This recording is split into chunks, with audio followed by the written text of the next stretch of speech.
Okay, so are you ready to get into some pretty interesting territory today? Always. We're talking American expansionism under Donald Trump. Yeah. This is, Pretty fascinating stuff. yeah, you've sent us so many sources on this. I mean, Yeah. Wikipedia articles, news reports, opinion pieces, like all over the place. And we're going to try to go through it all Yeah, and pick out the most important stuff for you. absolutely. Our goal with this deep dive is to try to understand, like, what is the true scope of Trump's ambitions here? Right. How is the world reacting to all this, and what could it all mean for the future? Yeah, it's a really it's a fascinating moment in history for sure. I mean, the last time the U.S. acquired a new territory was way back in 1947 with the Northern Mariana Islands. Wow.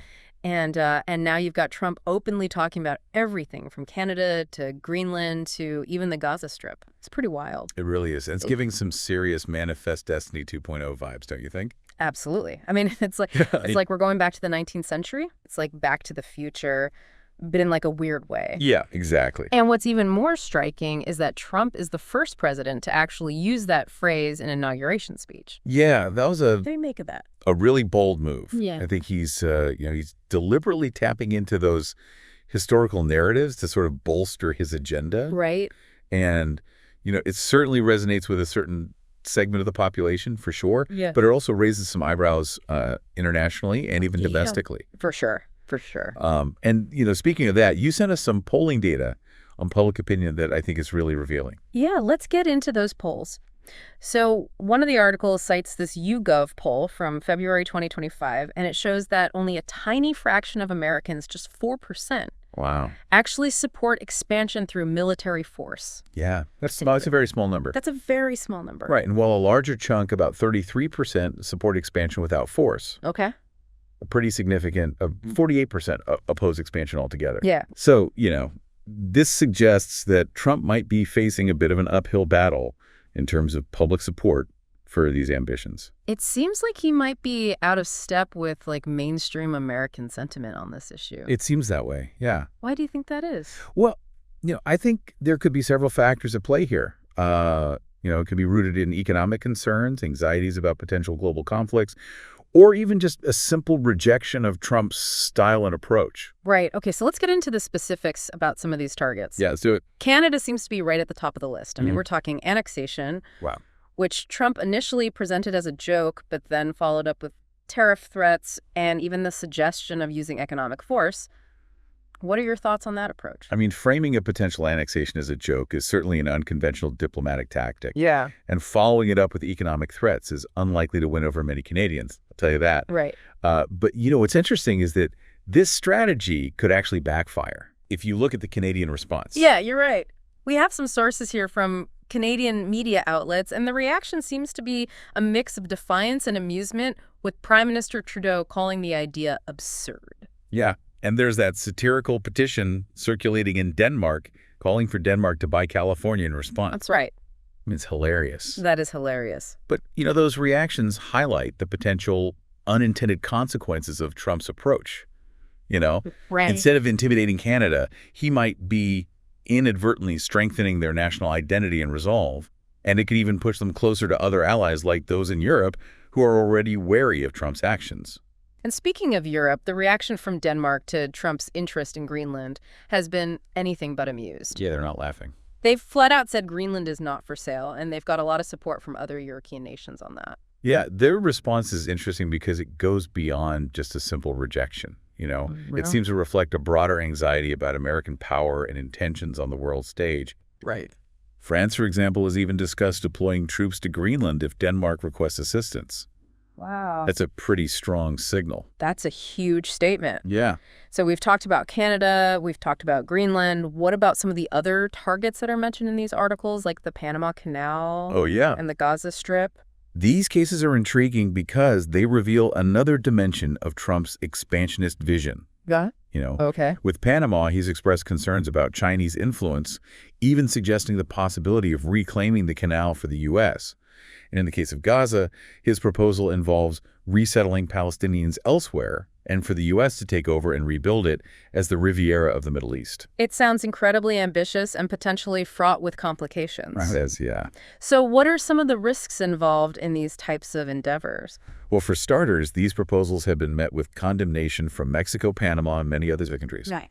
They see these actions as a blatant disregard for their sovereignty and a potential catalyst for conflict. And then there are the economic considerations. Right, because these expansionist moves would come with a pretty hefty price tag, wouldn't they? Absolutely. We're talking about the costs of military deployments, development projects, potential aid packages, and who knows what else. And that's not even factoring in the potential damage to global trade relationships if Trump continues to utilize tactics like tariffs and economic threats. And it's worth remembering that Trump isn't operating in a vacuum. No. His actions have ripple effects across the globe, potentially emboldening other leaders with expansionist ambitions. The Venezuelan president's call to liberate Puerto Rico, for example, adds another layer of complexity to the situation. Absolutely. It's like a geopolitical chain reaction. Yeah. Where one aggressive action triggers another, potentially leading to a spiral of instability and conflict. So we've laid out some of the international reactions, and it's clear that Trump's ambitions are generating some serious pushback. Let's zoom in on some of the more specific details and anecdotes from these sources that really paint a picture of how this is all playing out. Yeah, that sounds like a great place to pick up our conversation next. Yeah. One detail that really struck me was that story about Donald Trump Jr. and Charlie Kirk handing out Manji hats in Greenland. Yeah. It's almost like something you'd see in a political satire, isn't it? It is a bit surreal, isn't it? Look, what do you think they were hoping to achieve with that? It's hard to say for sure, but it seems like a pretty clumsy attempt at public diplomacy. It's as if they thought they could win over the Greenlanders with some free hats and some Trump-branded slogans. Right. But it seems to have backfired, coming across as tone-deaf and disrespectful to many Greenlanders. It really highlights the cultural disconnect at play here. And it wasn't just the hats. We've got articles here mentioning proposed legislation like the Make Greenland Great Again Act and the Red, White, and Blue Land Act of 2025.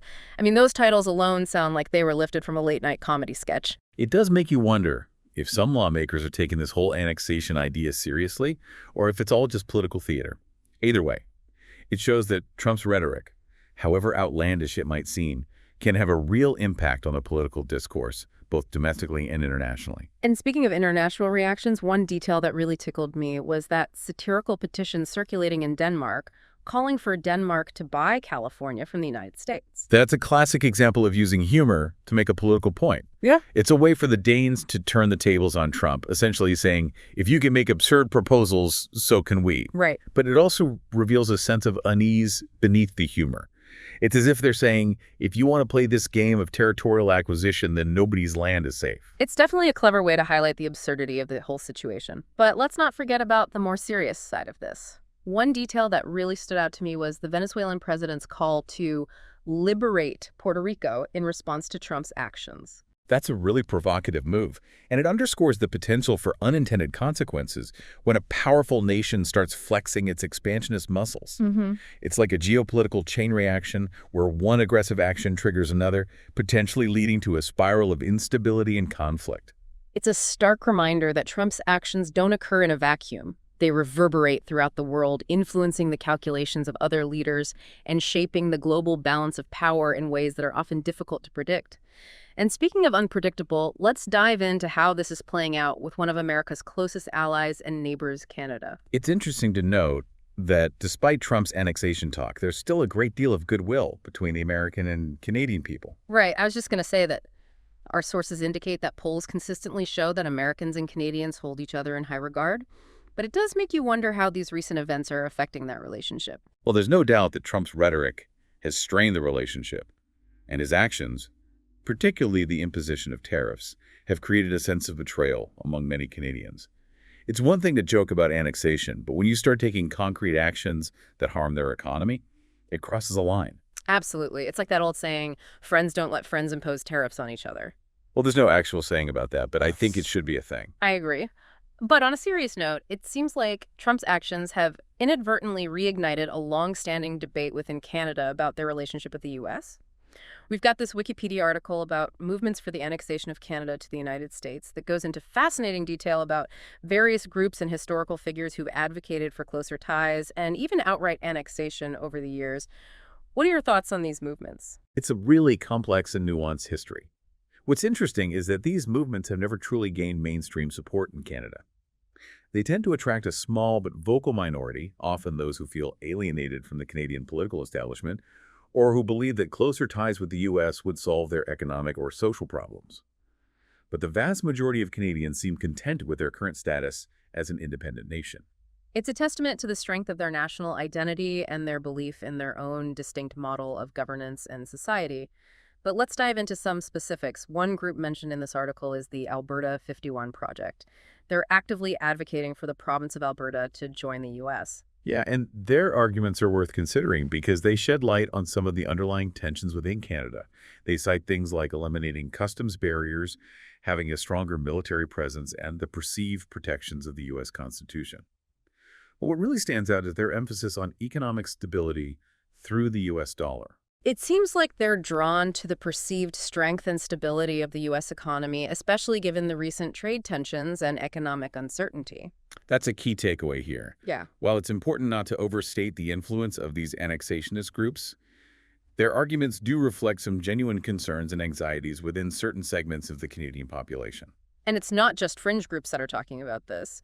The article mentions some high-profile figures who've weighed in on the Alberta-U.S. dynamic, like geopolitical analyst Peter Zeihan and even Canadian psychologist Jordan Peterson. It's fascinating how even these mainstream figures are engaging with this idea, even if they're not explicitly endorsing it. Zeihan, for example, has argued that Alberta's economy is so strong that it essentially subsidizes the rest of Canada, and that both Alberta and the U.S. would benefit if Alberta became a state. And Peterson, who now lives in the U.S., has suggested that Alberta might consider statehood if Canada doesn't address their concerns, particularly regarding economic policies and resource management. Right, so there's this sense, at least among some, that Canada is not adequately serving the needs of Alberta. This highlights the importance of national unity and the need for the Canadian government to address regional disparities and anxieties before they escalate into something more serious. It's a crucial reminder that even in a stable and prosperous democracy like Canada, there are underlying tensions and regional differences that can be exploited by those who seek to undermine national unity. And it underscores the importance of open dialogue and a willingness to compromise in order to address these challenges effectively. We've talked a lot about the Canadian perspective, but let's shift our focus back to the U.S. for a moment. You mentioned earlier that Trump's actions might be out of step with mainstream American sentiment. Let's dig into that a bit further. Why do you think there's such a disconnect between his ambitions and public opinion? Well, I think there are several factors at play. One possibility is that many Americans simply don't see the need for territorial expansion. They might view it as a relic of a bygone era, something that's no longer relevant in the 21st century. That makes sense.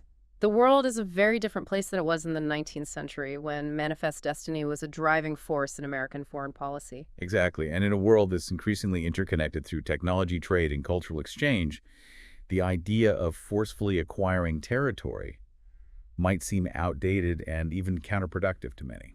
It's like trying to impose a 19th century solution on a 21st century problem. Precisely. And beyond that, there's the issue of cost. Annexing a country, even one as closely aligned with the U.S. as Canada, would be an enormously expensive undertaking. We're talking about integrating their economy, their social programs, their infrastructure. The list goes on and on. And in a time when many Americans are struggling with economic anxieties of their own, it's understandable that they might not be enthusiastic about taking on the financial burden of integrating millions of new citizens. Right. And let's not forget about the potential human cost. If Trump were to actually attempt to annex a country like Greenland or Canada by force, it would almost certainly lead to armed conflict. And that's something that most Americans who've seen the devastating consequences of wars in Iraq and Afghanistan would want to avoid at all costs. Absolutely. The public has grown weary of costly foreign interventions, particularly those that lack a clear strategic rationale or a well-defined exit strategy. So it seems like Trump's annexation ambitions are running up against a wall of pragmatic concerns, both economic and military. And those concerns are amplified by the fact that many Americans, regardless of their political affiliation, simply don't trust Trump's judgment or his ability to handle such complex foreign policy challenges. They've seen his impulsive decision-making, his erratic behavior, and his tendency to alienate allies and embolden adversaries. So it's not surprising that they would be skeptical of his ability to pull off something as ambitious and potentially risky as annexing another country. Right, and let's not forget about the potential domestic consequences of such a move.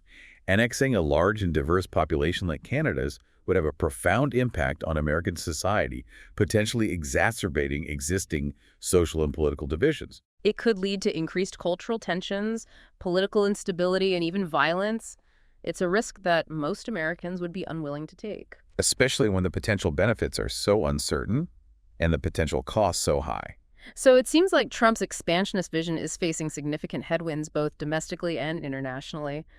But one thing that's clear is that his rhetoric, even if it's not always backed up by action, has a real impact on global affairs and on the way the world perceives the United States. Absolutely. His words matter.